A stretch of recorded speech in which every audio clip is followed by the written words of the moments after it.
Israel se prepara para uma incursão terrestre contra o Hamas, enquanto mantém a faixa de Gaza sem energia e água. A gente traz as atualizações desta quinta-feira com o nosso editor de internacional, Marcelo Favalli. Favalli, boa noite. Mais uma vez, bem-vindo aqui ao Jornal Jovem Pan. Temos uma situação mais tensa hoje, talvez, por essa possibilidade de incursão ao território de Gaza?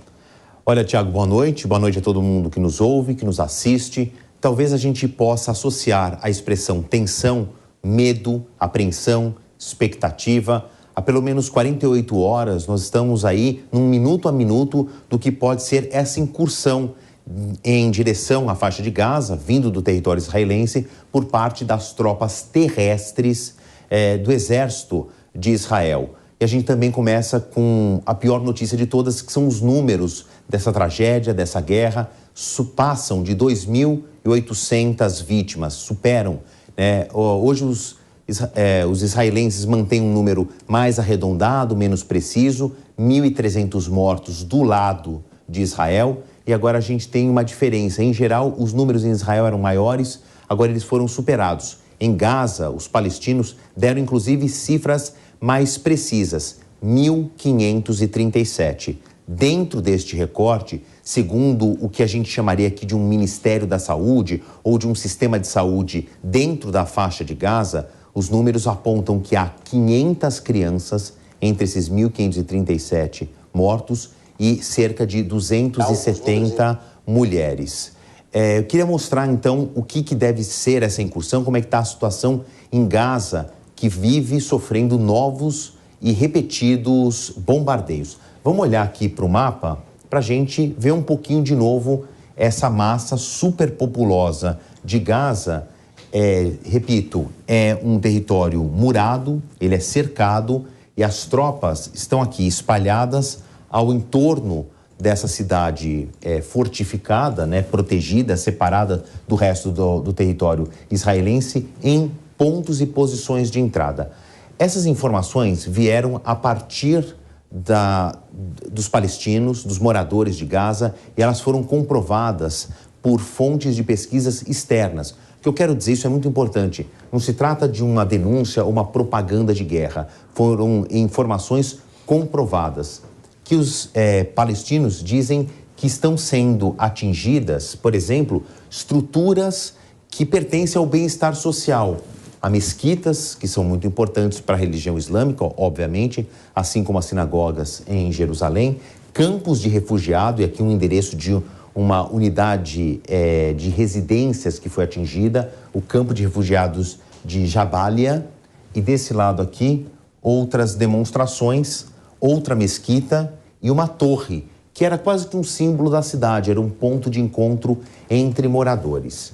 Israel não nega ter atingido esses endereços, mas repete todas as vezes que cada estrutura de um ataque que é milimétrico, cirúrgico, estudado e planejado, atingem pontos de estrutura usados pelo Hamas, pelo núcleo de terrorismo do Hamas, pelo braço armado que é reconhecido internacionalmente por muitas nações como um grupo terrorista.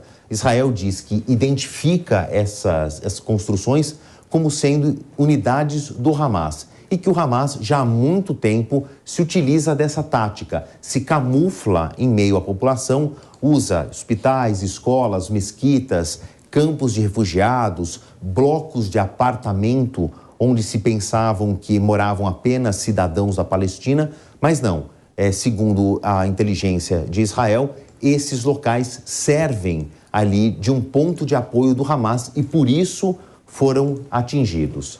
Agora a gente fala de uma população apertada num território muito densamente demográfico, muitas pessoas no mesmo metro quadrado, estou falando de 2.100.000 habitantes nesse território que tem cerca de uns 350, 360 quilômetros quadrados e que não tem para onde ir, não tem. Então não é nenhum exagero dizer que a faixa de Gaza é uma cidade murada, um território todo cercado. Nesta estrutura existem pontos de observação dos dois lados, do lado israelense e do lado de dentro da faixa de Gaza. E toda essa proteção, toda essa observação, a segurança é feito pela segurança de Israel. Então existe uma linha, como mostra aqui esse esquema, existe uma linha do lado de fora do território da faixa de Gaza, dentro do território israelense, do outro lado, e aqui existe inclusive uma área em que os palestinos não podem se aproximar. É chamada uma faixa de segurança, uma zona de alto risco, em que inclusive veículos não podem sequer se aproximar.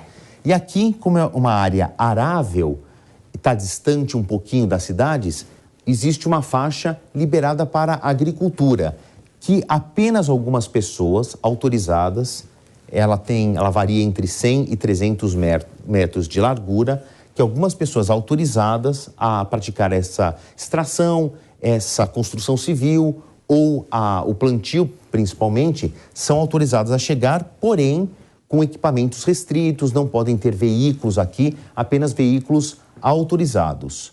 A gente entende também que essa estrutura foi severamente danificada, foram os primeiros alvos dos militantes do Hamas, do núcleo terrorista do Hamas. Essas torres de observação, elas foram as primeiras a serem atingidas e esses equipamentos de construção civil da agricultura depois foram usados, estou dizendo, o maquinário, foram usados para derrubar essas barreiras e abrir caminhos para a invasão.